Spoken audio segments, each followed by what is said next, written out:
Hello, this Excel video is on making box plots using Excel. This is the same data series we had in our last video on the 5-number summary. So this is from the US Bureau of Labor and Statistics. It gives us the unemployment rate for 2010 through 2020 and the various months. To make a box plot, you're going to click on Insert at the top of the ribbon and then go over to the Insert Statistic Graph tool. Click on this.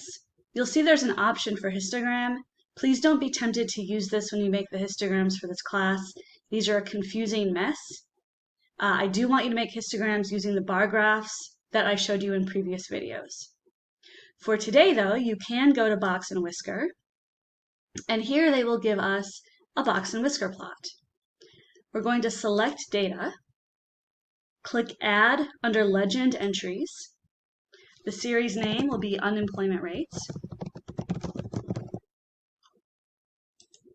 And the values are going to be all of the values in column B. Click OK. Notice under horizontal axis labels, we don't have any information. That's because we're just making a box plot from the data of unemployment rates. We're not plotting it against anything. And here's our box plot. Chart title, I'm going to change to unemployment rates. And then to see this a little bit better, I'm just going to make it a bit larger. So I'm going to take this and pull it down a bit. Right, according to what we see here, the minimum value looks like it's a little bit bigger than 3, so 3.5 makes sense. The medium is here just below 6, so the median being at 5.7 is perfect.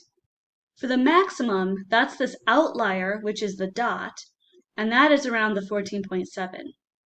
Notice that the maximum is outside of the whiskers. You have read about the whiskers and how to find outliers in the textbook.